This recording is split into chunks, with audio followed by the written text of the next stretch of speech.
ഗുരുർബ്രഹ്മാ ഗുരുർവിഷ്ണു ഗുരുർദേവോ മഹേശ്വരഃ ഗുരുസാക്ഷാത് പരം ബ്രഹ്മ തസ്മൈ ശ്രീ ഗുരവേ നമഃ. ഓം സദാശിവസമാരംഭാം ശങ്കരാചാര്യമധ്യമാം അസ്മദാചാര്യപര്യന്താം വന്ദേ ഗുരുപരമ്പരാം.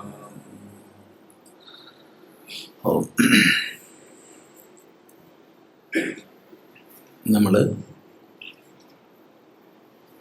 സാധനാ പഞ്ചകത്തിൻ്റെ ആദ്യ ഭാഗത്താണ് ഉള്ളത്. അവിടെ ക്രമമായി നിവൃത്തിമാർഗ ക്രമത്തിനനുസൃതമായി സാധനാനുഷ്ഠാനങ്ങളെ ഒന്നൊന്നായി വിധിക്കുകയാണ്. ഏതൊരു മനുഷ്യനും അവശ്യം ചെയ്തിരിക്കേണ്ടുന്ന സ്വാധ്യായത്തെ പറഞ്ഞുകൊണ്ട് തുടങ്ങി. നിത്യവും വേദം പഠിക്കപ്പെടട്ടെ. അതുകൊണ്ട് മാത്രമായില്ല, വേദോക്തങ്ങളായ കർമ്മങ്ങളെ നല്ല രീതിയിൽ ആചരിച്ചാലും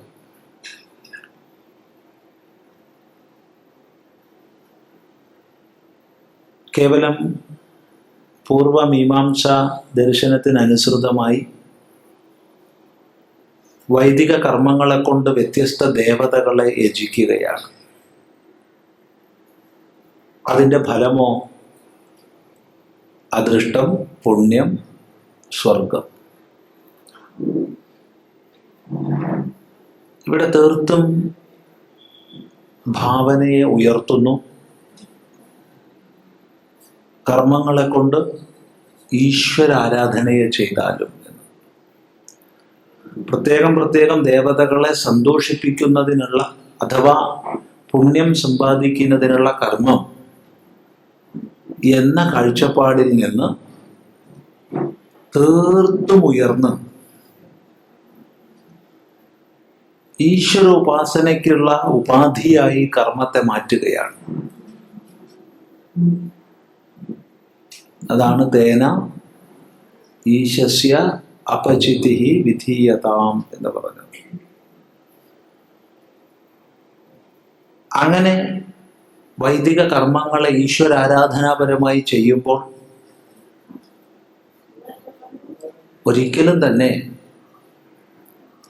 കാമ്യബുദ്ധി ഉണ്ടാവരുതേ. നിന്റെ ബുദ്ധി കാമ്യത്തിനുപരി എത്തട്ടെ, അത് അപ്രസക്തമായി തീരട്ടെ എന്ന് പറഞ്ഞു. അങ്ങനെ കാമ്യബുദ്ധി ഇല്ലാതെ കർമ്മം ചെയ്താൽ എന്താ പ്രയോജനം? ചിത്തശുദ്ധിയാണ്. അതായത് നമ്മിൽ തന്നെ ജന്മജന്മാന്തരങ്ങളിലൂടെ സഞ്ചിതങ്ങളായ പാപസംസ്കാരങ്ങൾ ഇല്ലാതാവുന്നു. അങ്ങനെ നീ പാപസമൂഹത്തെ കഴുകിക്കളഞ്ഞാലും ചിത്തശുദ്ധി വരുന്നതിനനുസരിച്ച് അഥവാ മനോമാലിന്യങ്ങൾ നീങ്ങുന്നതിനനുസരിച്ച് കൂടുതൽ സൂക്ഷ്മ വിചാരത്തിലേക്ക് മനുഷ്യന് സ്വാഭാവികമായി പ്രവേശിക്കാൻ കഴിയും. അങ്ങനെ സൂക്ഷ്മ വിചാരശേഷി കൈവരുമ്പോഴാണ് താത്കാലികങ്ങളായ നൈമിഷികങ്ങളായ വിഷയങ്ങളുടെ പിന്നാലെ നെട്ടോട്ടമോടുന്നതിൻ്റെ നിരർത്ഥകത മനസ്സിലാവുന്നത്. അതുകൊണ്ട് പറഞ്ഞു, ഭവസുഖേ ദോഷഃ അനുസന്ധീയത. എന്നിട്ട് ആത്മേച്ഛാ വ്യവസീയത. ആത്മേച്ഛയെ ഇത്രയും കാലം നീ ദൃശ്യപ്രപഞ്ചത്തിൽ ഉഴറി എന്ത് നേടി? ഇനി ദൃക്സ്വരൂപത്തിലേക്ക് നീ തിരിയൂ. തൻ്റെ സ്വരൂപജ്ഞാനത്തിനായിക്കൊണ്ട് ഇച്ഛിക്കൂ, അത് ഉറപ്പിക്കൂ.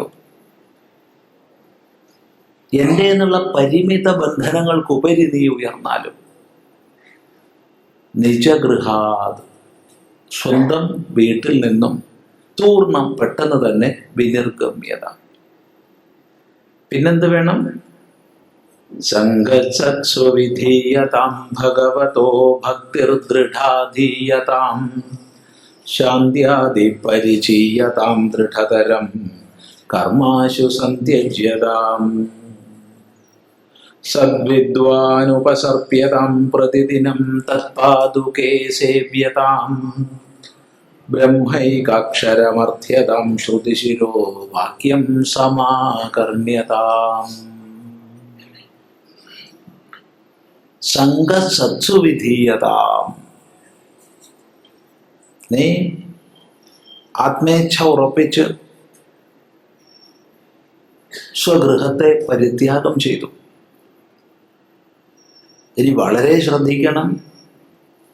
സത്സു സംഘ വിധീയത, സജ്ജനങ്ങളിൽ സംഘം ചെയ്യുമാറാകട്ടെ. സജ്ജന സംസർഗത്തിലൂടെ മാത്രമേ ഇനി മുന്നോട്ട് പോകാൻ സാധിക്കൂ. ജീവിതത്തിൽ ഏത് മേഖലയിലുള്ള ആളായാലും തന്നെ തത്വവിചാരത്തിൻ്റെ സൂക്ഷ്മതയിലേക്ക് പ്രവേശിക്കണമെങ്കിൽ സത്സംഗം അനിവാര്യമാണ്. അതെ, അതിവിടെ പറഞ്ഞു. കഴിഞ്ഞ ദിവസം നമ്മൾ ചിന്തിച്ചു. തുടർന്നാണ് ഇന്ന് ആലോചിക്കേണ്ടത്. തുടർന്ന് പറയാണ്, ഭഗവതോ ഭക്തിർദൃഢാധീയതാം. ഭഗവതഃ ഭക്തി ദൃഢാഭക്തി ആധീയതാം. ആധീയതാം നേടിയാലും ഉറപ്പിച്ചാലും ധരിച്ചാലും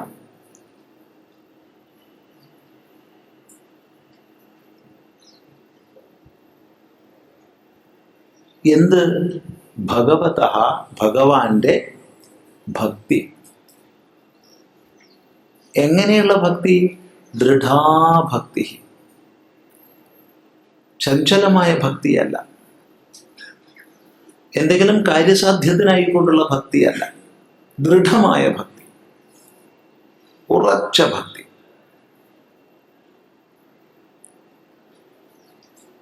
ഉപനിഷത്ത് തന്നെ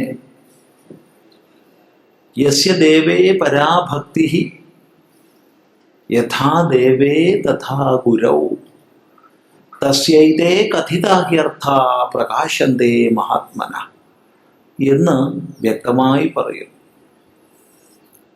ആർക്കാണോ ദേവനിൽ പരമമായ ഭക്തിയുള്ളത്, ആർക്കാണോ ഗുരുവിൽ പരമമായ ഭക്തിയുള്ളത്, അവന് മാത്രമേ ഈ ശാസ്ത്രത്തിൽ പറഞ്ഞ രഹസ്യങ്ങൾ വെളിപ്പെടും. ഈശ്വരോ ഗുരുരാത്മേതി മൂർത്തിഭേദ വിഭാഗിനെ എന്ന് നമ്മൾ നമിക്കാറുണ്ട്.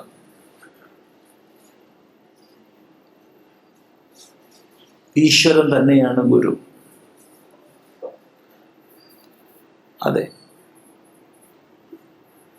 ഗുരു വേറെയല്ല, ഭഗവാൻ തന്നെയാണ് ഗുരു. ഗുരു തന്നെയാണ് ഭഗവാൻ. അപ്പോ സംഘസസ്വിധീയത, സജ്ജനങ്ങളിൽ സംഘം വളർത്തൂ എന്ന് പറഞ്ഞു, ഉറപ്പിക്കൂ എന്ന് പറഞ്ഞു. അങ്ങനെ സജ്ജനങ്ങളുമായി സംഘം ചെയ്ത് എന്താണ് നേടേണ്ടത്? ഭഗവാനിലുള്ള ഉറച്ച ഭക്തി. സത്സംഗത്തിലൂടെ കൂടുതൽ കൂടുതൽ ചിത്തശുദ്ധി കൈവരുന്നതിനനുസരിച്ച് ശുദ്ധമായ ഭക്തി നമ്മളിൽ വളരും. ഭക്തി ജ്ഞാനലക്ഷണയാണ്. ശുദ്ധമായ ഭക്തി അതെന്തോ കാണിച്ചു കൂട്ടലല്ല. പലപ്പോഴും ജ്ഞാനമൊന്ന് വേറെ ഭക്തി ഒന്ന് വേറെ എന്നൊക്കെ പലരും ധരിക്കാറുണ്ട്. ശരിയല്ല. ജ്ഞാനലക്ഷണയാണ് ഭക്തി, അമൃതസ്വരൂപയാണ് ഭക്തി, ഈശ്വരനിലുള്ള പരമപ്രേമം. അത് ഈ പ്രപഞ്ചത്തിന്റെ പാരസ്പര്യത്തെക്കുറിച്ചുള്ള തിരിച്ചറിവിൽ നിന്നാണ് ഉണ്ടാവുന്നത്. ശുദ്ധമായ ഭക്തി നമുക്കുണ്ടാവുന്നത് എവിടെ നിന്നാണ്? പലരും പറയാറുണ്ട് ഭയത്തിൽ നിന്നാണ് ഭക്തി ഉണ്ടാവുന്നത്. ഒരിക്കലും ശരിയല്ല. ഭയത്തിൽ നിന്നുണ്ടാവുന്നത് രോഗമാണ്, ഭയത്തിൽ നിന്നുണ്ടാവുന്നത് മാനസിക രോഗങ്ങളാണ്, ഭക്തിയല്ല. ഒരിക്കലും ഭക്തി ഭയത്തിൽ നിന്നുണ്ടാവുന്നതല്ല. ഭയത്തിൽ നിന്ന് ഭക്തി ഉണ്ടാവുന്നുവെങ്കിൽ ആ ഭക്തി ഭക്തിയല്ല. മറിച്ച് തിരിച്ചറിവിൽ നിന്നാണ് ഭക്തി ഉണ്ടാവുന്നത്. ഈ പ്രപഞ്ചത്തിന്റെ പാരസ്പര്യത്തെക്കുറിച്ചുള്ള തിരിച്ചറിവ്. അതെ, അത്യത്ഭുതകരമായൊരു നിയമവ്യവസ്ഥയെ നമ്മൾ ഇവിടെ കാണുന്നു. അനന്ത വൈചിത്ര്യങ്ങളോടുകൂടിയ പ്രപഞ്ചത്തെ നമ്മൾ ഇവിടെ കാണുന്നു. ഈ കാര്യമാകുന്ന പ്രപഞ്ചത്തിന് കാരണം കൂടിയേ തീരൂ എന്ന് നമുക്കറിയാം. എന്നല്ല, ഇവിടെ വ്യക്തമായൊരു നിയമക്രമം, ഇന്ന ദേശത്ത് ഇന്നത്, ഇന്ന കാലത്ത് ഇന്നതെന്ന തോതിലൊരു നിയമക്രമം നമ്മൾ കാണുന്നു. എല്ലാത്തിനെയും ചേർത്ത് കോർത്ത് ധരിക്കുന്ന നിയമക്രമം അത്യത്ഭുതമാണത്. ഒരു അണുകണം മുതൽ ഈ ബ്രഹ്മാണ്ടം അഖിലവും വ്യക്തമായൊരു നിയമക്രമത്താൽ ധരിക്കപ്പെടുന്നു. ഒന്നുപോലും അസ്ഥാനത്തില്ല, ഒന്നുപോലും ഈ നിയമവ്യവസ്ഥയ്ക്ക് പുറമേയില്ല. എല്ലാം ഈ നിയമവ്യവസ്ഥയിൽ അന്തർഭവിച്ചതാണ്. എല്ലാം അത് ഏതൊരു ഘടകത്തെ നമ്മൾ നോക്കിക്കഴിഞ്ഞാലും, ഒരണു കണത്തെ ആവട്ടെ, ഒരേക കോശത്തെ ആവട്ടെ, ഒരു ജീവകോശത്തെ, അല്ലെങ്കിൽ ഇവയുടെ സംഘാതങ്ങളായ ശരീരങ്ങളുടെ സമൂഹങ്ങളുടെ ഒക്കെ ചേരുംപടിയുള്ള ചേർച്ചയാവട്ടെ, എത്ര ആഴത്തിൽ നമ്മൾ പഠിക്കുന്നു അത്രയും നമ്മൾ അത്ഭുതപ്പെടും ഇതിനെയെല്ലാം ചേർത്ത് കോർത്ത് നിർത്തിയിരിക്കുന്ന വ്യവസ്ഥയെക്കുറിച്ച്. അത്യത്ഭുതപ്പെടും. എത്ര കൂടുതൽ ഒരാൾ പഠിക്കുന്നു അത്രയും അയാൾ അതുകൊണ്ട് തന്നെ വിനയാന്വിതനാവും.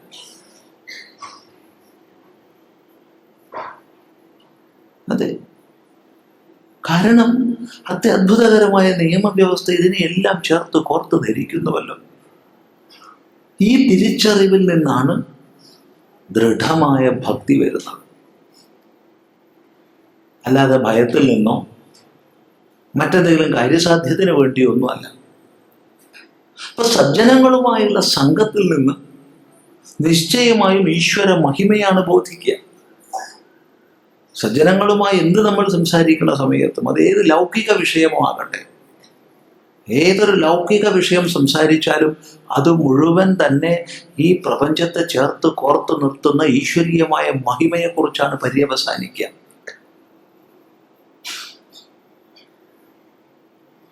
ദുർജനങ്ങളുമായിട്ടുള്ള സംഘത്തിൽ ഈശ്വര കാര്യം പറഞ്ഞു തുടങ്ങിയാലും പരദൂഷണത്തിലോ മറ്റെന്തിലെങ്കിലും പോയി അവസാനിക്കുക. ഈശ്വര കാര്യമാ പറഞ്ഞു തുടങ്ങുക.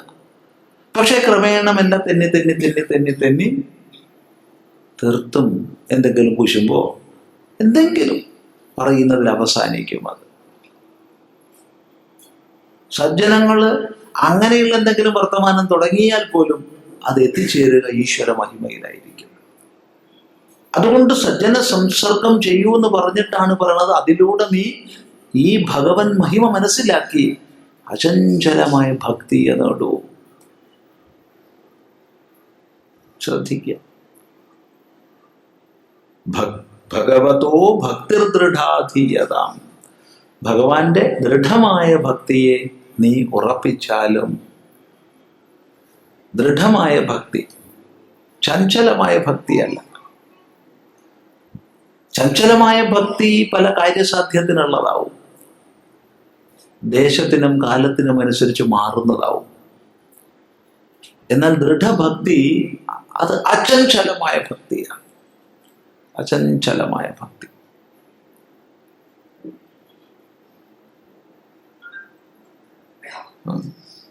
അപ്പോൾ ഈ പ്രപഞ്ചത്തെക്കുറിച്ച്, ഇതിൻ്റെ പാരസ്പര്യത്തെക്കുറിച്ച് മനസ്സിലാക്കി, ഇതിനെ മുഴുവൻ ചേർത്ത് കോർത്ത് നിർത്തുന്ന അത്ഭുതകരമായ വ്യവസ്ഥയെ മനസ്സിലാക്കി, അതിൽ നിന്ന് സ്വാഭാവികമായി ദൃഢമായ ഭക്തി ഉണ്ടായി. ശ്രദ്ധിക്കുക, ഇവിടെ ഭക്തി എന്ന് പറയുമ്പോഴത്തേക്ക് വളരെ ഉയർന്നതാണ്, കച്ചവടമൊന്നുമല്ല.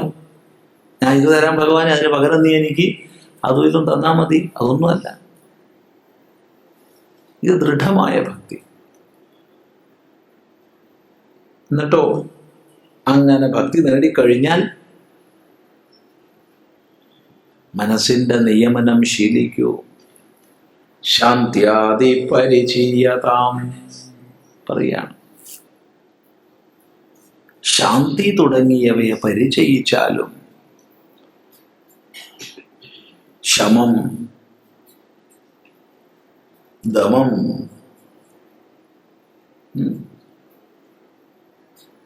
ശാന്തിയാദി. ഒരു സാധകന് സൂക്ഷ്മമായ വസ്തുബോധത്തിലേക്ക് ഉയരേണ്ടുന്നൊരു സാധകന് അതിന് യോജിച്ച സമ്പന്നത ഉണ്ടാവണം. ഇവിടെ ആത്മ ജിജ്ഞാസുവായൊരു സാധകൻ, അല്ലെങ്കിൽ ബ്രഹ്മാത്മൈക്യ ജ്ഞാനത്തിലേക്ക് ഉയരേണ്ടുന്നൊരു സാധകൻ, അവന് പ്രഥമമായ ആശ്രയം ഗുരുവിൽ നിന്നുള്ള ശ്രവണമാണ്.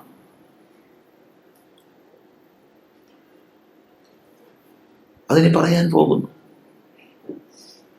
പക്ഷെ ശ്രവിക്കണമെങ്കിൽ അതിനുള്ള യോഗ്യത വേണം. യോഗ്യതയില്ലാത്ത ഒരാൾക്ക് ശ്രവിക്കാൻ പറ്റില്ല. ഏതൊരു തലത്തിൽ പ്രവേശിക്കുന്നതിനും നമുക്ക് യോഗ്യത വേണം. സൂക്ഷ്മ വസ്തുജ്ഞാനത്തിന് യോഗ്യത വേണമെന്നുള്ളത് പറയേണ്ടതില്ല. എല്ലാവർക്കും എല്ലാം ഉള്ളതല്ല. എല്ലാവർക്കും എന്തെല്ലാമൊക്കെ ഉണ്ട്, അത് സമ്മതിച്ചു. പക്ഷെ എല്ലാവർക്കും എല്ലാം ഇല്ല. ഓരോ മേഖലയിലും ഉയരുന്നതിന് നമുക്ക് അധികാരം വേണം, നിർബന്ധമാണ്. അപ്പൊ ഇവിടെ സൂക്ഷ്മ തത്വജ്ഞാനം അല്ലെങ്കിൽ സാക്ഷാത്കാരം, അതിലേക്ക് ഉയരുന്നതിന് ശ്രവണം ചെയ്യുന്നതിന് എന്ത് വേണം? ഏറ്റവും പ്രഥമമായി ശാന്തിയാദി, ശമം, ദമം, ഉപരതി, തിദിക്ഷ, ശ്രദ്ധ, സമാധാനം, ഈ വക സാധനകൾ വേണം. ഇത് സമ്പത്താണ്. ഈ സമ്പത്ത് വേണം. ശമം, മനസ്സ് തീർത്തും നിയന്ത്രിതമായ അവസ്ഥ. തൻ്റെ നിയമനത്തിനനുസരിച്ച് പ്രവർത്തിക്കുന്ന മനസ്സിന്റെ ഭാവം. മനസ്സെപ്പോഴും നമുക്ക് അധീനത്തിൽ വേണം. ഇന്ദ്രിയങ്ങൾ എപ്പോഴും നമുക്ക് അധീനത്തിൽ വേണം. ഇന്ദ്രിയങ്ങൾ നമ്മുടെ അധീനതയിൽ വെക്കുന്നതാണ് ദമം. ഇന്ദ്രിയങ്ങളെ നിഗ്രഹിക്കുന്നത് ദമം, മനസ്സിനെ നിഗ്രഹിക്കുന്നത് ശമം. ഇവ രണ്ടും പരസ്പരം ബന്ധപ്പെട്ടതാണ്. കാരണം ഇന്ദ്രിയങ്ങളെ വിഷയങ്ങളിലേക്ക് തള്ളിവിടുന്നത് മനസ്സാണ്, മനസ്സിനെ വിഷയങ്ങളിലേക്ക് വലിക്കുന്നത് ഇന്ദ്രിയങ്ങളാണ്. ഈ തള്ളുക വലിക്കുക, അതാ പ്രക്രിയ.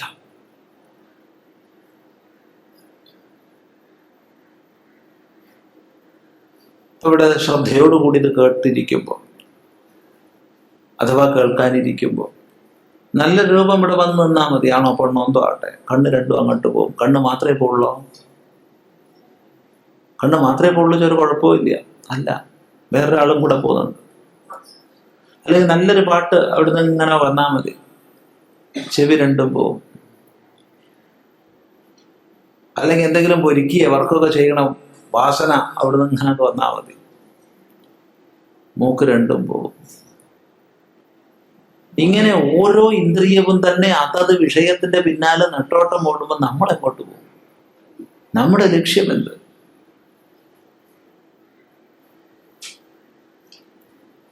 ബാഹ്യമായൊരു വ്യാപാരത്തിൽ വിജയിക്കണമെങ്കിൽ പോലും ഇന്ദ്രിയ മനോനിയന്ത്രണം മുഖ്യമാണ്. എന്നിരിക്കെ സൂക്ഷ്മമായ തത്വബോധത്തിന്റെ വിഷയത്തിൽ പറയാനുണ്ടോ? അതുകൊണ്ട് സത്സംഗം ചെയ്ത്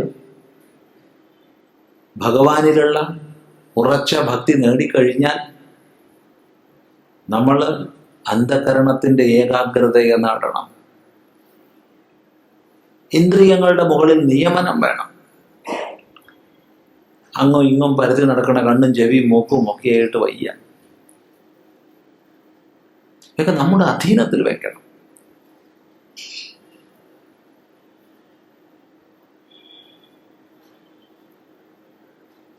അതുപോലെ നമ്മുടെ ജീവിതത്തിൽ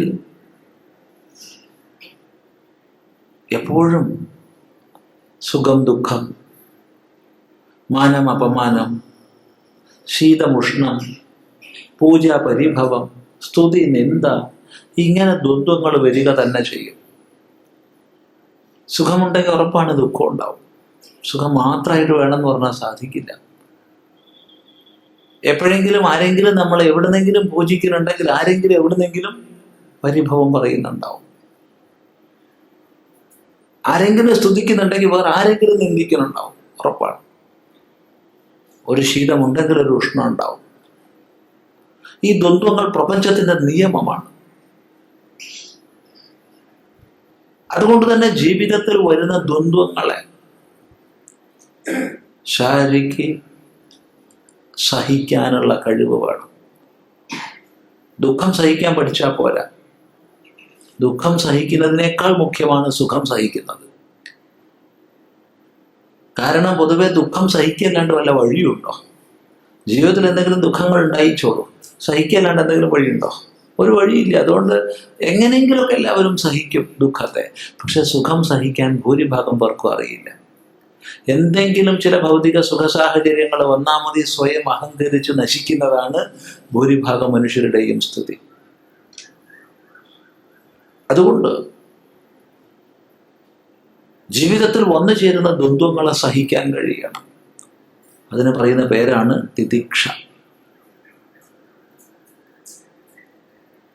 പിന്നെ ഇവിടെ ഈ ലോകത്തിലെ വിവിധ വിഷയങ്ങൾക്ക് പിന്നാലെ പോയിട്ടുണ്ട്, സുഖം അന്വേഷിച്ചിട്ടുണ്ട്, കുറെ സുഖം നേടിയിട്ടുണ്ട്, കുറെ ദുഃഖവും നേടിയിട്ടുണ്ട്. പക്ഷെ ആത്യന്തികമായ ആനന്ദപ്രാപ്തി ഈ വിഷയങ്ങളിലൂടെ ഒന്നും പ്രാപിക്കാൻ കഴിയില്ല എന്ന ഉറച്ച ബോധം കൈവന്നിട്ടാണ് അവൻ വീട് വിട്ടത്. അതെ,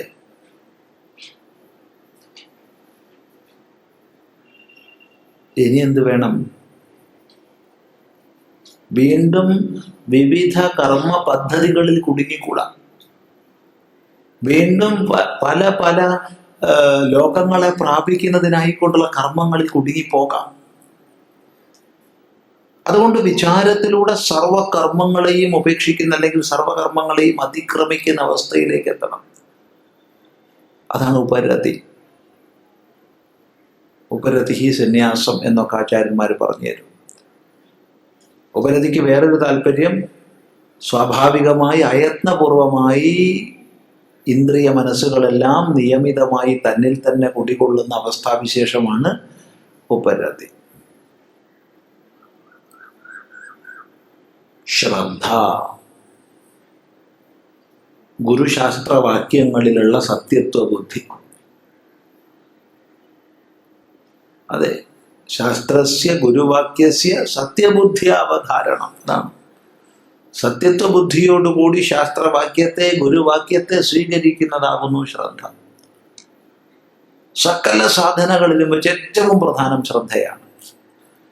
മറ്റെല്ലാ സാധനങ്ങളും ഉണ്ട്, ശ്രദ്ധ ഇല്ലാച്ചാൽ ഒരു പ്രയോജനമില്ല. വേറെ എല്ലാ സാധനങ്ങളിലും കുറച്ച് കുറച്ച് കുറവുണ്ട്, പക്ഷെ ശ്രദ്ധ നല്ലോണം ഉണ്ടെങ്കിൽ ബാക്കിയൊക്കെ താനെ ഉണ്ടായിക്കോളും. അതുകൊണ്ട് ശ്രദ്ധയാ സത്യമാപ്യതേ, ശ്രദ്ധ കൊണ്ടാണ് സത്യത്തെ നേടുന്നത്. ശ്രദ്ധാവാൻ ലഭതേ ജ്ഞാനം. ശ്രദ്ധയുള്ളവൻ ജ്ഞാനപ്രാപ്തനാകുന്നു. ശ്രദ്ധ മുഖ്യമാണ്. ശ്രദ്ധാവതാമേവ സതാംബുമർത്ഥ സമീരിത സിദ്ധ്യതി നേതരേഷാം. ശ്രദ്ധയുള്ള സജ്ജനങ്ങൾക്കാണ് ശാസ്ത്രോക്തമായ ഫലം പ്രാപിക്കാൻ കഴിയുന്നത്. നൈതരേഷാം, വേറെ ആർക്കും അല്ല. ശ്രദ്ധ മുഖ്യമാണ്. സർവസാധനങ്ങളിലും ഏറ്റവും മുഖ്യമാണ്. പിന്നെ ഇതൊക്കെ ഉണ്ട്. എന്തിനാ പുറപ്പെടുന്നത് ശ്രവണം ചെയ്യാനാ. എവിടുന്ന്? ഗുരുനാഥൻ്റെ അടുത്തുനിന്ന്. അപ്പോൾ അവിടെ ഗുരുനാഥനെ ഉപദേശിക്കുന്നത് കേൾക്കാനുള്ള സമാധാനം വേണ്ടേ? ശരി, വലിയ കേമത്തരത്തിൽ ഗുരുവിൻ്റെ അടുത്ത് ശ്രവണം ചെയ്യാൻ പോയി ഇരുന്നിട്ട് നാട്ടുവർത്താനം പറഞ്ഞിരിക്കുകയെ അല്ലെങ്കിൽ മനസ്സുകൊണ്ട് വേറെ ഓരോന്ന് ആലോചന ചെയ്തിരിക്കുകയാണെങ്കിൽ പിന്നെ എന്തിനാ അവിടെ പോണേ? ഇന്നലെ അങ്ങനെ ഉണ്ടായില്ലേ, മിഞ്ഞാന്ന് എങ്ങനെ ഉണ്ടായില്ലേ, നാളെ വന്നത് ഉണ്ടാവുമോ, അവൻ എന്നോട് അത് പറഞ്ഞു കഴിഞ്ഞില്ലേ ഇല്ലേ, ഇങ്ങനെയൊക്കെ പലത് ചിന്തിക്കാനാണ്. എന്തിനാ പിന്നെ? അതുകൊണ്ട് തന്നെ ഗുരുവിൽ നിന്ന് ശ്രവണം ചെയ്യുമ്പോൾ ശ്രവിക്കുന്നതിനുള്ള സമ്യക് ആധാനം ചെയ്യപ്പെട്ട മനസ്സിന്റെ ഭാവം വേണം. സമ്യക് ആധാനം ചെയ്ത മനസ്സിന്റെ ഭാവമാണ് സമാധാനം. ഇതാവശ്യമാണ്. ഈ 6 സമ്പത്തുക്കൾക്ക് പറയുന്ന പേരാണ് ശാന്തിയാദി, ശമം തുടങ്ങിയവ. ശമാദി ഷഡ്ക സമ്പത്തി എന്ന് പറയും. ഇതൊക്കെ സമ്പത്താണ്. സമ്പത്ത് സമ്പാദിക്കേണ്ടതാണ്, പോരാ. സമ്പാദിച്ചു എന്നുള്ളത് കൊണ്ട് ആരും സമ്പന്നനാവാറില്ല. സമ്പാദിച്ചതിനെ നിലനിർത്തണം, വളർത്തണം. സമ്പാദിച്ചതിനെ നിലനിർത്തുകയും വളർത്തുകയും ചെയ്യുമ്പോഴേ ഒരാൾ സമ്പന്നനായി തുടരൂ. അതുപോലെ ഈ സമ്പത്തുകളൊക്കെ നമ്മൾ ആർജിക്കേണ്ടതാണ്, വേറെ ആരും നമുക്ക് തരില്ല. 2, സമ്പാദിച്ച ഇവയെ പരിപാലിക്കണം, വളർത്തണം. ഇവയെ നല്ല പോലെ പരിചയിക്കൂ, നേടൂ, സഞ്ചയിക്കൂ, നേടിയെടുക്കൂ. വ്യക്താണല്ലോ. ശാന്ത്യാദി പരിചീയതാം.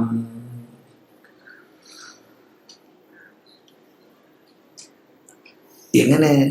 ദൃഢതരം, നല്ലപോലെ. ഇതൊക്കെ അല്പമായിട്ടും ആവാം. ഈ ശമം തുടങ്ങിയ ഗുണങ്ങൾ അല്പവിശേഷമായിട്ടൊക്കെ ആവാം. നമുക്ക് കുറച്ചൊക്കെ ശമമൊക്കെ എല്ലാവർക്കും ഉണ്ടാവും, കുറച്ച് ദമം എല്ലാവർക്കും ഉണ്ടാവും. പക്ഷെ അത് പോരാ. ദൃഢതരമായിട്ട് വേണം. അഥവാ ദൃഢതരം എന്നുള്ളതിനെ അടുത്തതിലേക്ക് ചേർത്ത് കഴിഞ്ഞാൽ ദൃഢതരം കർമാശു സന്ത്യജ്യതാം. കർമ്മ ആശു ദൃഢതരം സന്ത്യജ്യതാം. കർമ്മത്തെ പെട്ടെന്ന് തന്നെ നല്ലതുപോലെ ഉപേക്ഷിച്ചാലും. ലൗകിക കർമ്മങ്ങൾ, വൈദിക കർമ്മങ്ങൾ, ഈ ലൗകിക വൈദിക കർമ്മങ്ങളെ മുഴുവൻ നീ ഉപേക്ഷിച്ചാലും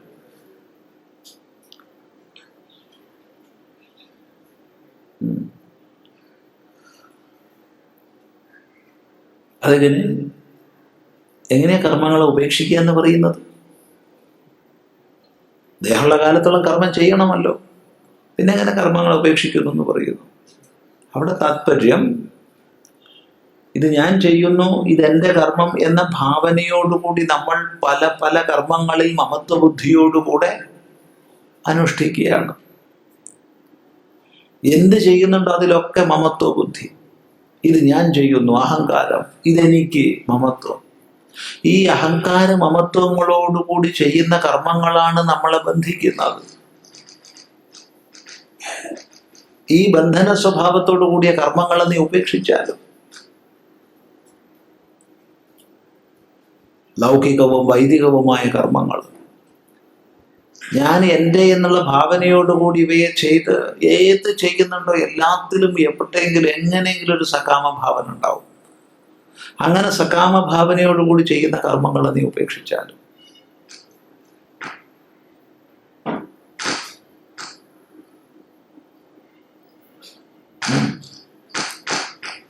ഇവിടെ ഒരു പ്രശ്നം വരുന്നുണ്ട്. എപ്പോഴാണ് കർമ്മത്തെ സന്യസിക്കാൻ അധികാരം?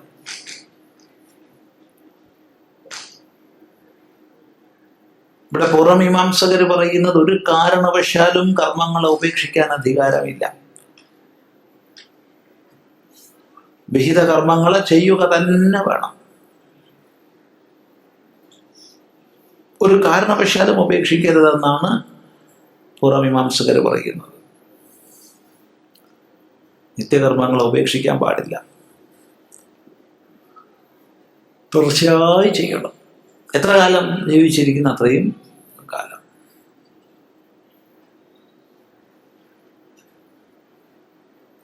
അപ്പോ വേദം കർമ്മസന്യാസത്തെയും വിധിക്കുന്നുണ്ടല്ലോ. അതോ കർമ്മസന്യാസമൊന്നും പാടില്ല എന്നാണ് പൂർവമീമാംസകർ പറയുക. എന്നാൽ വേദത്തിൽ കർമാചരണവും കർമ്മസന്യാസവും ഒരുപോലെ വിധിക്കപ്പെട്ടിട്ടുണ്ട്. അപ്പോൾ അവിടെ ഒരു പ്രശ്നം വരുന്നുണ്ട്. എപ്പോഴാണ് ഒരാൾക്ക് കർമ്മസന്യാസം ചെയ്യാൻ അധികാരമുള്ളത്?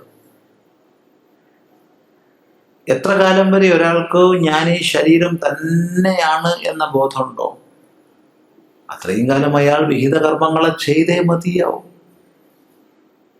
എന്നാൽ വിവേകത്തിലൂടെ ഇതല്ല ഞാൻ, ഇതെൻ്റെതാണ്, ഞാനിതിനുപരിയാണ്, എന്നാൽ എന്താണ് എൻ്റെ സ്വരൂപം എന്നോട്ട് സാക്ഷാത്കരിച്ചിട്ടുമില്ല. തൻ്റെ സ്വരൂപം എന്താണ്, താൻ ആരാണെന്ന് സാക്ഷാത്കരിച്ചിട്ടില്ല.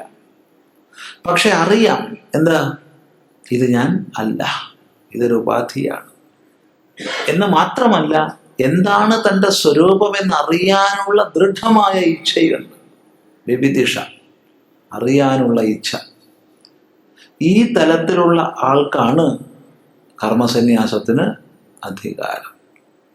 യാവച്ഛരീരാദിഷു മായയാത്മധി താവത് വിധേയോ വിധിവാദകർമ്മണാം നേതീതി വാക്യൈരഖിലം നിഷിധ്യ തത് ജ്ഞാത്വാ പരാത്മാനമധത്യജേത് ക്രിയാഃ. എത്ര കാലം വരെ ആൾക്ക് ശരീരം തുടങ്ങിയ ഉപാധികളിൽ ഞാനെന്ന ദൃഢപ്രതിപത്തിയുണ്ടോ അത്രയും കാലം വേദോക്തങ്ങളായ കർമ്മങ്ങളെ ചെയ്തുകൊണ്ട് തന്നെ ജീവിക്കണം. എന്നാൽ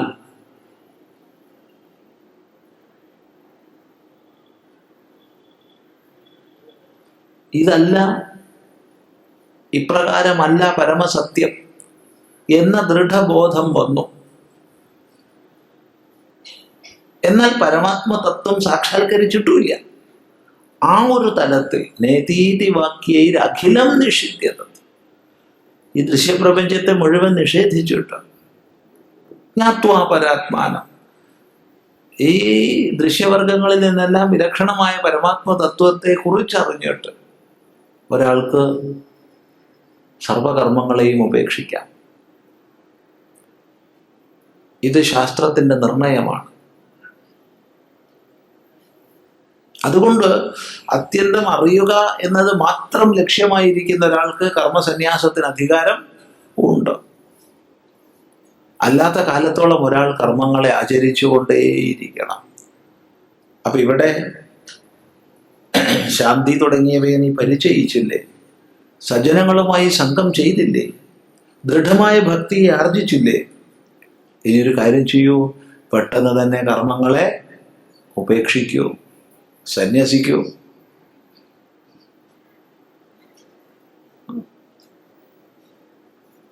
ഞാൻ ചെയ്യുന്നു, ഇതിൻ്റെ ഫലം എനിക്ക് എന്നുള്ള അഹങ്കാര മമത്വങ്ങളോടുകൂടിയുള്ള കർമ്മം എന്നെ ഉപേക്ഷിച്ചാലോ.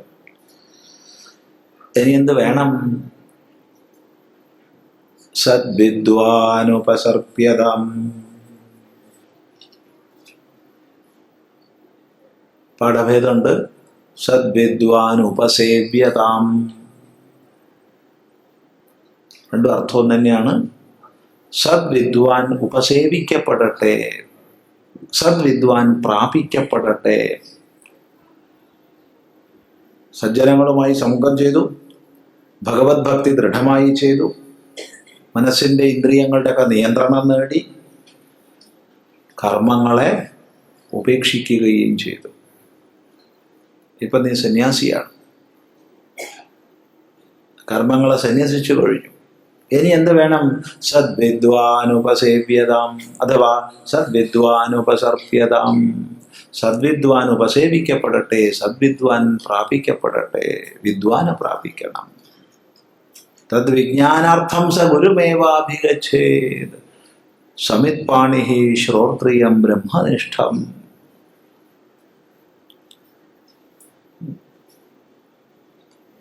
ശ്രുതി വ്യക്തമായി പറയുന്നു.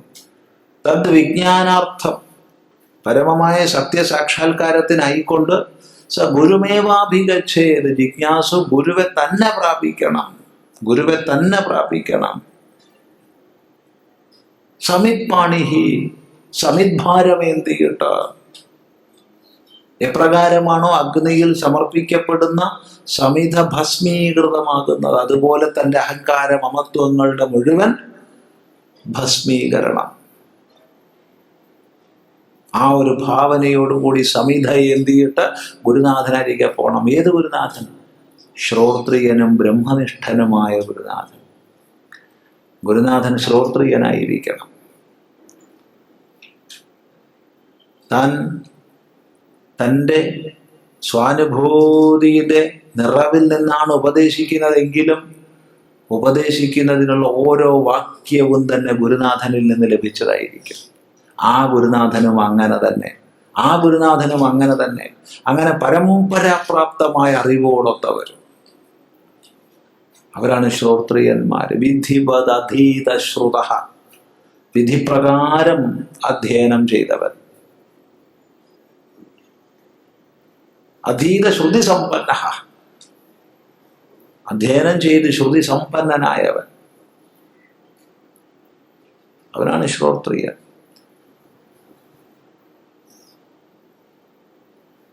അതെ, അനാദിയായ ഗുരു പരമ്പര പ്രാപ്തമായ അറിവോട് കൂടിയവൻ, അവനാണ് ശ്രോത്രിയൻ. വിധിപ്രകാരം പഠിച്ചവൻ. അവൻ അനേക ശാസ്ത്രങ്ങളെ സഞ്ചയിച്ചിട്ടുണ്ട്. ആണ് ശ്രോത്രിയൻ.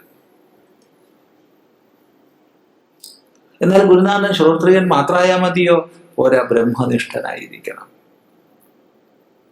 ബ്രഹ്മണി നിതരാം തിഷ്ഠതീതി ബ്രഹ്മനിഷ്ഠ.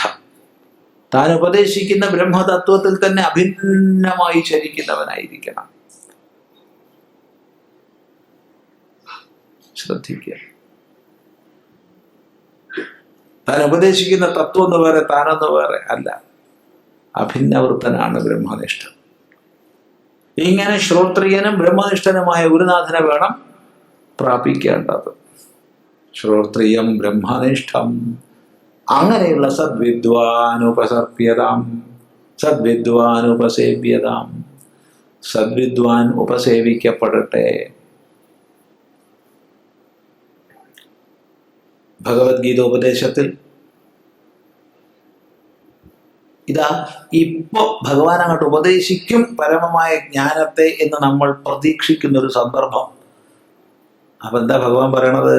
തദ്വിദ്ധി, അതിനെ നീ മനസ്സിലായിക്കോളൂ. ഇതെന്തൊരു തട്ടിപ്പാണത്. ഇപ്പൊ പറഞ്ഞു തരുന്ന വിചാരിച്ചു അത് ഓർപ്പിച്ചിട്ടിരിക്കുമ്പോഴാ പറയണത് തദ്വിദ്ധി, അതിനെ നീ മനസ്സിലായിക്കോളൂ. പ്രണിപാതേന, നമസ്കാരം കൊണ്ട്, പരിപ്രശ്നേന, ദേശകാലങ്ങൾക്കനുസരിച്ച് സംശയങ്ങളെ ചോദിക്കുന്നതിലൂടെ, സേവയാ, സേവ ചെയ്യുന്നതിലൂടെ. എങ്കിൽ ഉപദേക്ഷ്യന്തിത്തെ ജ്ഞാനം, ജ്ഞാനിന തത്വദർശിന, തത്വദർശികളായ ജ്ഞാനികള് നിനക്ക് തത്വത്തെ ഉപദേശിച്ചു തരും. അങ്ങനെയുള്ളവരെടുത്ത് പോയിക്കോളൂ എന്നാ പറയണത്. സദ്വിദ്വാനുപസർപ്യതാം. സദ്വിദ്വാനാണ്. വിദ്വാൻ, അറിഞ്ഞവൻ. വിദ്വാൻ, അറിഞ്ഞവൻ, അറിവോടൊത്തവൻ. അതും സദ്വിദ്വാൻ. സത്ത്, ആത്യന്തികമായ സത്യം, നാശരഹിതം. സർവപ്രപഞ്ച വികാരങ്ങൾക്കും അധിഷ്ഠാനം എന്തോ അത് സത്ത്. ഇന്നലെ ഉണ്ടായിരുന്നു, ഇന്നുണ്ട്, നാളെ ഉണ്ടാവും. കാലാതീതമായ ഉണ്മയാണ് സത്ത്. അസ്തിത്വം മാത്രമാണ് സത്ത്. എല്ലാം നിലകൊള്ളുന്നത് സത് അധിഷ്ഠാനത്തിലാണ്. പരമാത്മാവെന്ന് വിളിച്ചോളൂ. ഈ സത്തത്വത്തെ സാക്ഷാത്കരിച്ചിരിക്കുന്ന വിദ്വാനാണ് സദ് വിദ്വാൻ. പിന്നെ ശ്രേഷ്ഠനായ വിദ്വാൻ എന്നും പറയാം. അതെങ്ങനെ ചോദിച്ചാൽ ഗീതയിൽ ഒരിടത്ത് ഭഗവാൻ പറയുന്നുണ്ട്, സദ്ഭാവേ സാധുഭാവേ ച സതിത്യേതത് പ്രയുജ്യതേ. സദ്ഭാവത്തിലും സാധുഭാവത്തിലും സത്തെന്ന് പറയുന്നു. സാധുഭാവം ശ്രേഷ്ഠഭാവം. അപ്പോ സദ്വിദ്വാൻ എന്ന് പറഞ്ഞാൽ ശ്രേഷ്ഠനായ വിദ്വാൻ, സത്തത്വത്തെ സാക്ഷാത്കരിച്ചിരിക്കുന്ന വിദ്വാൻ. ഇങ്ങനെയുള്ള വിദ്വാൻ ഉപസേവിക്കപ്പെടട്ടെ.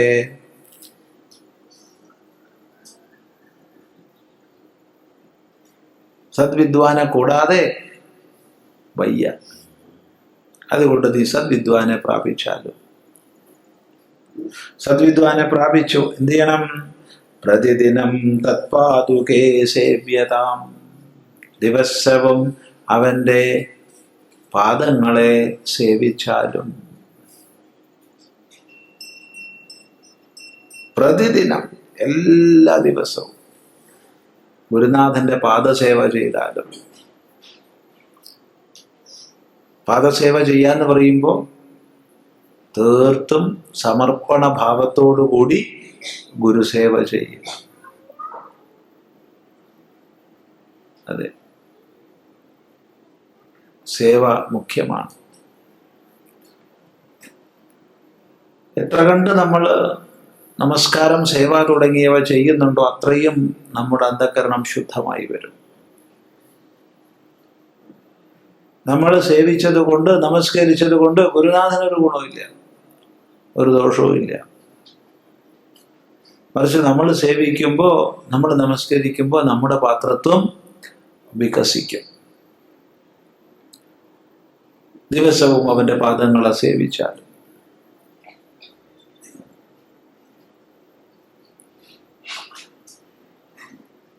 ഇത് അനാദികാലമായുള്ള സമ്പ്രദായമാണ്.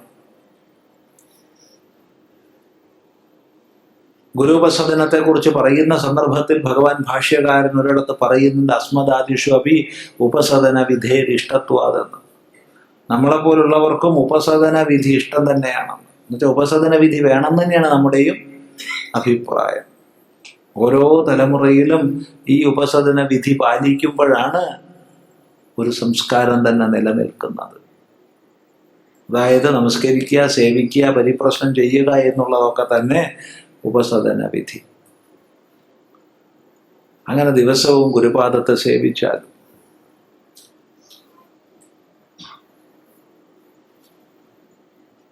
ഇത് മുഖ്യമാണ്. ഗുരുസേവ നമ്മുടെ അന്ധകരണത്തെ കൂടുതൽ കൂടുതൽ ശുദ്ധമാക്കുമ്പോൾ ഗുരുവിൻ്റെ അനുഗ്രഹം നമുക്ക് തിരിച്ചറിയാൻ കഴിയും. ഗുരുവിൻ്റെ അനുഗ്രഹത്തിലൂടെ മാത്രമേ ശാസ്ത്രം പ്രകാശിക്കുന്നുള്ളൂ. ഗുരുവിൻ്റെ അനുഗ്രഹം സ്വതവേ ഉണ്ട്. പക്ഷെ നമ്മൾ ഗുരുസേവ ചെയ്യുമ്പോഴാണ് നമുക്ക് കൂടുതൽ പ്രകാശിതമാകുന്നത്. അതുകൊണ്ട് പറയുന്നു, പ്രതിദിനം, ദിവസവും തത്പാദുകേ സേവ്യതാം. എൻ്റെ പാദങ്ങളെ, ഗുരുപാദങ്ങളെ സേവിച്ചാലും. അങ്ങനെ സേവിച്ച് കഴിഞ്ഞു കൂടിയാൽ മതിയോ? ചോദ്യം. തൻ്റെ ജിജ്ഞാസയെ പ്രകടമാക്കേണ്ടത് സാധകന്റെ കർത്തവ്യമാണ്. അതുകൊണ്ട് പറയുന്നു, ബ്രഹ്മൈകാക്ഷരമർത്ഥ്യതാം.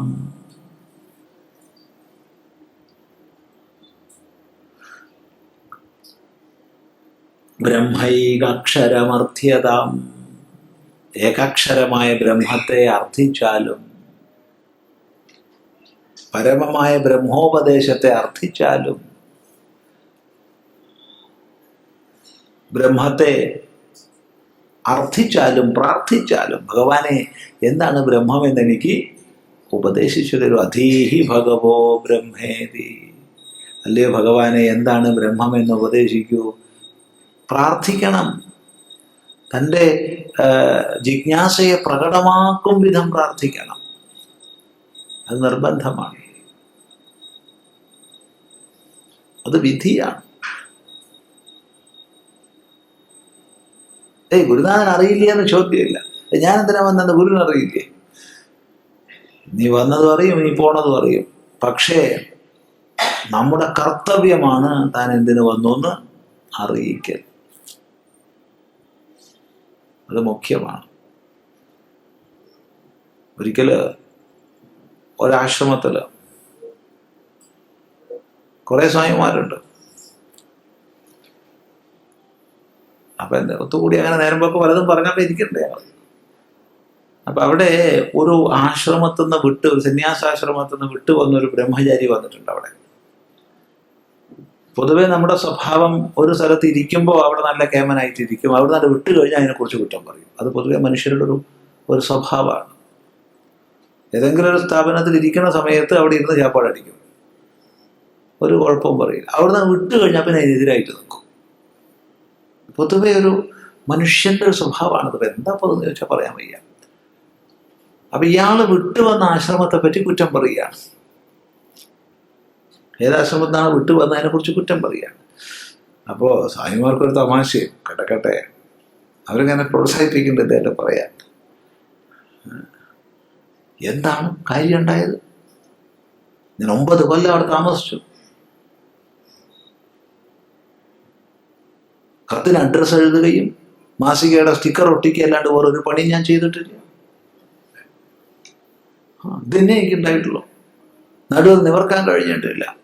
24 മണിക്കൂറും പലപ്പോഴും ക്ഷീണിച്ചുറങ്ങിയ ഉറക്കം, അത്രയേ ഉള്ളൂ. ബാക്കി മുഴുവൻ കത്തിൻ്റെ പുറത്ത് അഡ്രസ്സ് എഴുതുക, മാസികേൻ്റെ പുറത്ത് സ്റ്റിക്കർ ഒട്ടിക്കുക. ഇതിന് ഞാൻ അവിടെ പോണോ? ഇത് ഞാൻ ജീവിതം നശിച്ചു പോയില്ലേ 10 കൊല്ലം. അപ്പോൾ സ്വാമിമാരിങ്ങനെ പിരികേറ്റുണ്ട്. ശരി അല്ലടോ, എന്താ ഇപ്പോൾ ചെയ്യുക എന്നൊക്കെ പറഞ്ഞിട്ട്, ഇതാണ് ഇപ്പോഴത്തെ ആശ്രമങ്ങളുടെ ഒരു കഥ എന്നൊക്കെ പറഞ്ഞിട്ട് ഇങ്ങനെ പിരികേറ്റുണ്ട്. പക്ഷേ ഈ പാവത്തിന് മനസ്സിലാവുന്നില്ല, അവർ തമാശയാക്കാതെ. ഇയാൾ വല്ല ജോറോടുകൂടി പറയുകയാണ്. അപ്പം നമ്മൾ ഇദ്ദേഹത്തോട് ചോദിച്ചു, അതിരിക്കട്ടെ, ഞാനൊരു സംശയം ചോദിക്കട്ടെ. എന്താ സ്വാമിജി, നിങ്ങൾ 10 കൊല്ലം അവിടെ പോസ്റ്റർ ഒട്ടിച്ച് ഈ അഡ്രസ്സ് എഴുതിയിട്ടും റേപ്പർ ഒട്ടിച്ചിട്ടൊക്കെ തീർന്നു കാലം, സമ്മതിച്ചു. പക്ഷെ നിങ്ങൾ അവിടെ എന്തിനാ ചെന്നതെന്ന് അവിടുത്തെ ഗുരുനാഥനോട് ചോദിച്ചിരുന്നോ? അതെന്ത് ചോദിക്കാൻ അറിയില്ലേ? ഒരു ബ്രഹ്മചാരി വന്നു കഴിഞ്ഞാൽ എന്തിനാ വന്നതെന്നുള്ളത് അതിരിക്കട്ടെ. നിങ്ങൾ ചോദിച്ചോന്നാ ഞാൻ ചോദിച്ചത്. ഇല്ല, ചോദിച്ചിട്ടില്ല. അപ്പൊ തെറ്റാരെടുത്താ?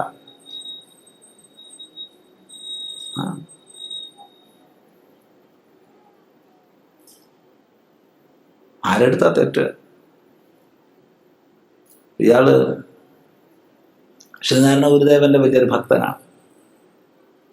അതുകൊണ്ട് ഗുരുദേവൻ പറഞ്ഞ വാക്യം തന്നെ അദ്ദേഹത്തെ പറഞ്ഞ് കേൾപ്പിച്ചു. നിത്യാനിത്യ വിവേകതോ ഹി നിതരാം നിർവേദമാപദ്യ സദ്വിദ്വാനത്ര ശമാതി ഷട്കലസിതസ്യാന്മുക്തികാമോ ഭുവി പശ്ചാത് ബ്രഹ്മവിദുത്തമം പ്രണതി സേവാദ്യൈ പ്രസന്നം ഗുരും പൃച്ഛേത്. ബാക്കിയുണ്ട്, തുടരുന്നുണ്ട്. കോഹം ഇതം ജഗത് കുതഃ സ്വാമിൻ വദത്വം പ്രഭോ. അതവിടെ നിൽക്കട്ടെ, അത്ര അവിടെ നിൽക്കട്ടെ. പൃച്ഛേത്. അപ്പൊ നിത്യാനിത്യ വിവേകം കൊണ്ട് നല്ലതുപോലെ വൈരാഗ്യത്തെ പ്രാപിച്ച് സദ്വിദ്വാൻ ശമം ദമം ഉപരതി തിദിക്ഷ ശ്രദ്ധ മുമുക്ഷുത്വം സമാധാനം തുടങ്ങിയ സാധനങ്ങളോടുകൂടി സ്യാൻ മുക്തികാമോ ഭുവി, മുക്തികാമനായിട്ട് മുമുക്ഷുവായിട്ട് ഈ ഭൂമിയിലുള്ള സാധകൻ പശ്ചാത് അനന്തരം ബ്രഹ്മവിദുത്തമം, ഉത്തമ ബ്രഹ്മജ്ഞാനിയെ എങ്ങനെ? പ്രണതി സേവാദ്യൈ പ്രസന്നം ഗുരു, നമസ്കാരം സേവ തുടങ്ങിയവ കൊണ്ട് ഗുരുനാഥനെ പ്രസന്നനാക്കിയിട്ട് ആ ഗുരുനാഥനോട് പൃച്ഛേത് ചോദിക്കണം. എന്താ ചോദിക്കേണ്ടത്? കോഹം, ഞാൻ ആര്?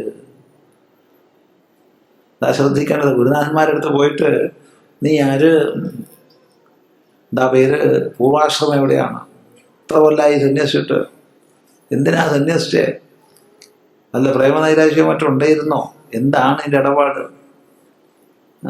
അതിനേക്കാൾ രസമായ ചോദ്യം, പൂർവാശ്രമം എവിടെയാണ്?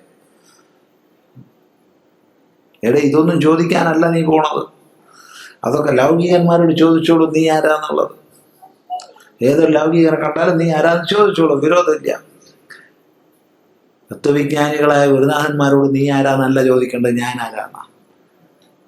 ഒരു ലൗകികനോട് പോയിട്ട് എനിക്ക് സംശയം ചോദിക്കാറുണ്ട്, എന്താണ് ഞാൻ ആരാ എന്നുണ്ടാവും. ഒന്ന് ആലോചിച്ച് നോക്കും. വലിയ വിദ്വാനാണ്, സദ്വിദ്വാനല്ല, വലിയ വിദ്വാനാണ്.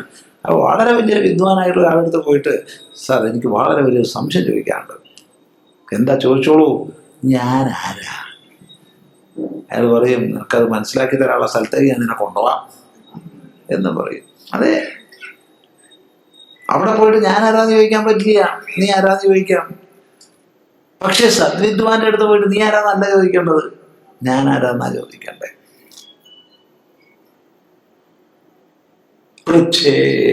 ചോദിക്കണം, അത് കർത്തവ്യമാണ്. അതുകൊണ്ട് തന്നെ പരമമായ ബ്രഹ്മോപദേശത്തെ നീ അർത്ഥിക്കൂ എന്നാ പറയണത്. വ്യക്തമാണല്ലോ. ബ്രഹ്മൈകാക്ഷരമർത്ഥ്യതാം, ഏകാക്ഷരമായ ബ്രഹ്മത്തെ അർത്ഥ്യതാം, അർത്ഥിച്ചാലും ചോദിക്കൂ, ചോദിക്കണം, നിർബന്ധമാണ്. ചോദിച്ചാൽ എഴുന്നേറ്റ് പോയാൽ പോരാ. ചില ആൾക്കാർ ചോദ്യം ചോദിക്കാൻ കേമന്മാരാ. എന്ത് കുശലതയുടെ ചോദിക്കുന്നറിയാം. പിന്നെ അവർക്ക് കേൾക്കൊന്നും വേണ്ട.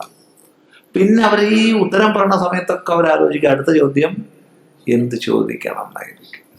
അവർ ലോകോപകാരം ചെയ്യുന്നവരാ, വലിയ ലോകോപകാരം. തനിക്കിതിന് ഉത്തരവൊന്നും കേൾക്കണ്ട. അതെ, പുതിയ സ്വാഗതമൊക്കെ പറയുമ്പോൾ കേട്ടില്ലേ, നിങ്ങൾ വളരെ ശ്രദ്ധിക്കണം, സ്വാമി നിങ്ങൾക്ക് വേണ്ടതൊക്കെ പറഞ്ഞു തരുന്നതൊക്കെ കേട്ടില്ലേ. ഈ പറയുന്ന ആൾക്കതൊന്നും വേണ്ട എന്നാ തോന്നുന്നു. പൊതുവെ അങ്ങനെ കേൾക്കാറുണ്ട് ഇല്ലേ. അവർ ചോദിച്ചുകൊണ്ടിരിക്കും, ഇവർ ചോദിച്ചുകൊണ്ടേയിരിക്കും. ഉത്തരം പറയണമെന്ന് അവർക്ക് പ്രശ്നമല്ല, ചോദ്യത്താൽ അവർ കൃതാർത്ഥരാണ്. അതുകൊണ്ട് കാര്യമില്ല. അതുകൊണ്ട് പറയുന്നു, ചോദിച്ചിട്ട് കാര്യമില്ല, പിന്നെ എന്ത് വേണം? ശ്രുതിശിരോ വാക്യം സമാകർണ്യതാം. ശ്രുതിശിരോ വാക്യം, ശ്രുതിശിരോ വാക്യം, ശ്രുതിശിരസിന്റെ വാക്യം. ശ്രുതിശിരസ്, ശ്രുതി വേദം, ശ്രൂയതേ ഇത് ശ്രുതി, കേൾക്കുന്നത്, കേട്ടത്. ശുശ്രാവ, കേട്ടു, ഋഷിമാര് കേട്ടു. എന്ത് കേട്ടോ അത് ശ്രുതി. നിരന്തരമായ തപശ്ചര്യയിലൂടെ പരമമായ സത്യത്തെ സംബന്ധിക്കുന്ന യാതൊരു ജ്ഞാനമാണോ ഋഷിമാർക്ക് മുമ്പാകെ പ്രകാശിതമായത്, അതാണ് ശ്രുതി. വേദം, വേദോ നിത്യമധീയതാം. വേദം തന്നെയാണ് ശ്രുതി. ശ്രുതിയുടെ ശിരസ്, ശിരസ് എന്ന് പറഞ്ഞാൽ അറിയാമല്ലോ, തല. ഏതാ ശ്രുതിയുടെ ശിരസ്? വേദാന്തം. ശ്രുതിശിരോ വാക്യം, വേദാന്തവാക്യം. വേദാന്തവാക്യം സമാകർണ്യത. നല്ലതുപോലെ കേട്ടാലും, നല്ല പോലെ കേൾക്കണം. വേദാന്തം വെറുതെ കേൾക്കേണ്ട പരിപാടി അല്ലത്, അത് ശ്രദ്ധിക്കണം. വെറുതെ പോയിട്ട് വേദാന്തം കേട്ടിട്ടൊരു പ്രയോജനമില്ല. സമാകർണ്യത, നല്ലപോലെ കേൾക്കണം.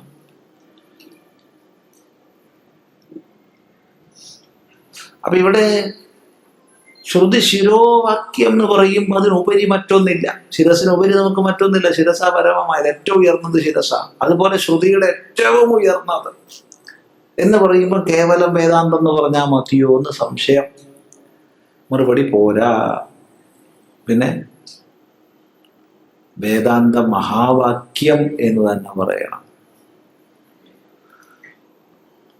എന്താ അത് നോക്കൂ.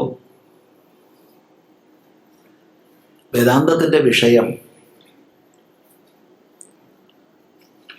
ആത്മബ്രഹ്മൈക്യമാണ്, അഥവാ ജീവേശ്വരൈക്യമാണ്. വിഷയ ശുദ്ധ ചൈതന്യം ജീവബ്രഹ്മൈക്യ ലക്ഷണം. അതാണ് വേദാന്ത വിഷയം. ജീവൻ ഈശ്വരൻ അഥവാ ആത്മാവ് ബ്രഹ്മം എന്നൊക്കെ പലതായി പറയുന്നതോ ഏകമാണ്, അദ്വിതീയമാണ്. ഇതാണ് വേദാന്ത വിഷയം, മറ്റൊന്നല്ല. സർവം ഖലു ഇദം ബ്രഹ്മ. നിശ്ചയമായും ഇതെല്ലാം ബ്രഹ്മമാകുന്നു. സർവം ഹേതദ് ബ്രഹ്മ, ഇതെല്ലാം ബ്രഹ്മമാകുന്നു.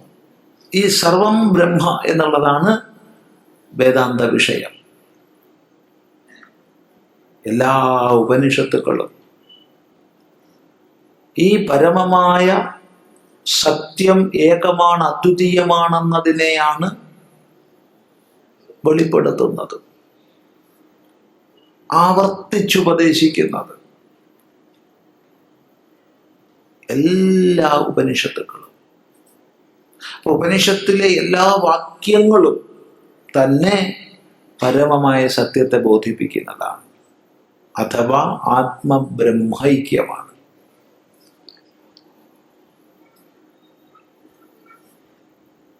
എന്നാൽ ഈ ആത്മബ്രഹ്മൈക്യമാകുന്ന വേദാന്ത വിഷയത്തെ ഏകവാചകത്തിൽ ഉപദേശിക്കുന്ന വാക്യങ്ങൾ ഉപനിഷത്തുക്കളിലുണ്ട്. അതുകൊണ്ട് പറയാം, ആത്മബ്രഹ്മൈക്യത്തെ വിസ്തരിച്ച് ഉപദേശിക്കുകയാണ് ഉപനിഷത്തുക്കൾ ചെയ്യുന്നത്. എന്നാൽ സർവോപനിഷത്തുക്കളും യാതൊരു ആത്മബ്രഹ്മൈക്യത്തെ വിസ്തരിച്ച് പ്രതിപാദിക്കുന്നുവോ ആ തത്വത്തെ ഏകവാചകത്തിൽ ഉപദേശിക്കുന്ന വാക്യങ്ങളുണ്ട്. അത്തരം വാക്യങ്ങൾക്ക് പറയുന്ന പേരാണ് മഹാവാക്യങ്ങൾ. എന്താണ് വേദാന്ത മഹാവാക്യം എന്ന് ചോദിച്ചാൽ, ആത്മബ്രഹ്മൈക്യമാകുന്ന വേദാന്ത വിഷയത്തെ ഏകവാചകത്തിൽ ഉപദേശിക്കുന്ന വാക്യത്തിനാണ് മഹാവാക്യം എന്ന് പറയുക. ഇത്തരം വേദാന്ത മഹാവാക്യത്തെ ഉദ്ദേശിച്ചാണ് ശ്രുതിശിരോവാക്യം, ശ്രുതിശിരസിന്റെ വാക്യം, ശ്രുതിശിരസ്സായ വാക്യം, ശ്രുതിയുടെ വേദത്തിന്റെ ശിരോഭൂതമായ വാക്യത്തെ നീ കേട്ടാലും. അപ്പൊ മഹാവാക്യങ്ങൾ എത്ര എണ്ണി തിട്ടപ്പെടുത്താൻ കഴിയില്ല, അനേക മഹാവാക്യങ്ങളുണ്ട്. എത്ര മഹാവാക്യം എണ്ണി തിട്ടപ്പെടുത്താൻ കഴിയില്ല. എന്നാൽ ഓരോ വേദവിഭാഗത്തിനും ഒന്നെന്ന തോതിൽ 4 മഹാവാക്യങ്ങളെ ആചാര്യന്മാർ പ്രത്യേകം അടർത്തിയെടുത്ത് വ്യാഖ്യാനിച്ചു തരുന്നുണ്ട്. അപ്പൊ ആ നിലയ്ക്ക് പറയും 4 മഹാവാക്യങ്ങളാണ്. സത്യത്തിൽ മഹാവാക്യങ്ങൾ 4 അല്ല, നിരവധിയുണ്ട്, അനേകമുണ്ട്. എങ്കിൽ തന്നെയും ഓരോ വേദവിഭാഗത്തിനും ഒന്നെന്ന തോതിൽ പ്രത്യേകം ആചാര്യ പരമ്പര നമുക്ക് വ്യാഖ്യാനിച്ചു തരുന്ന മഹാവാക്യങ്ങൾ 4. ഈ മഹാവാക്യങ്ങൾ 4 തന്നെ വിചാരം ചെയ്യുമ്പോൾ ഒരേ അർത്ഥമാണ്, ഒരു മാറ്റവും ഇല്ല. ആത്മബ്രഹ്മ ഐക്യം, ജീവേശ്വര ഐക്യം.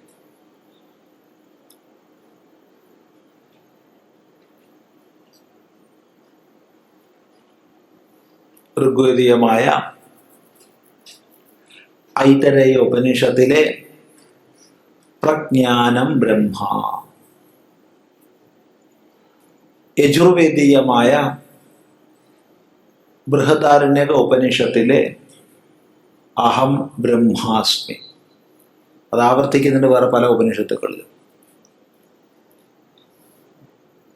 സാമവേദീയമായ ഛാന്തോഗ്യ ഉപനിഷത്തിലെ തത്വമസി, അഥർവവേദീയമായ മാണ്ഡൂക്യ ഉപനിഷത്തിലെ അയമാത്മാ ബ്രഹ്മ. ഈ 4 മഹാവാക്യങ്ങളാണ് പ്രത്യേകമായി ആചാര്യ പരമ്പര നമുക്ക് വ്യാഖ്യാനിച്ച് പഠിപ്പിച്ചു തരുന്ന മഹാവാക്യങ്ങൾ.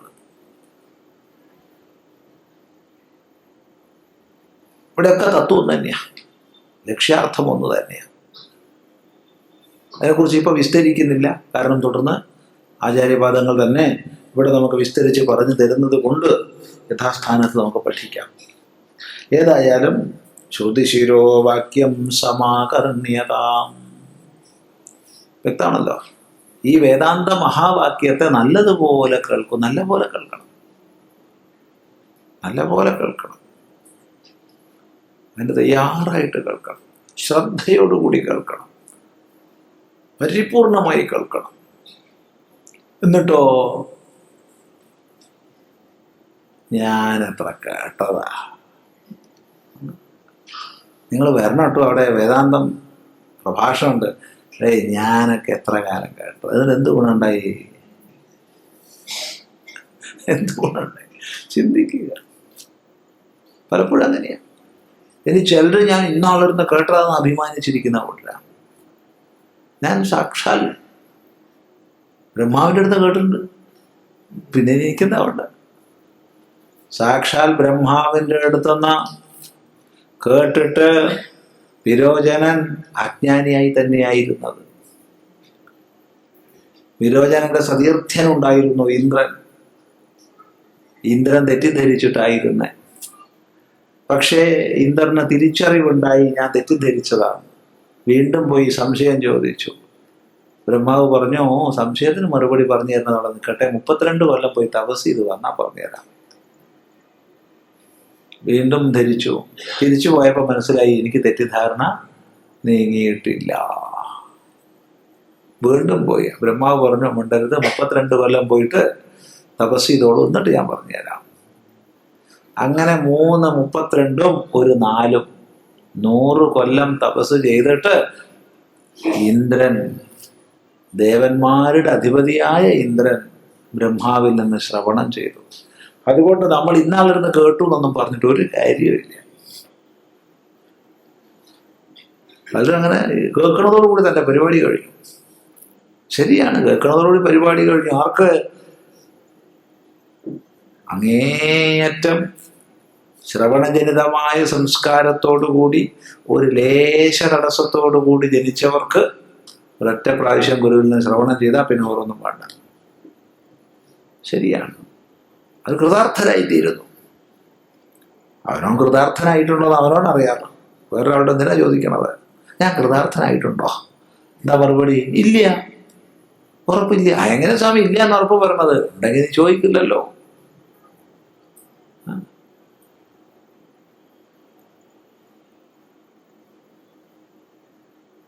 അതുകൊണ്ട് വേദാന്ത മഹാവാക്യത്തെ കേട്ടതുകൊണ്ട് കാര്യമായില്ല.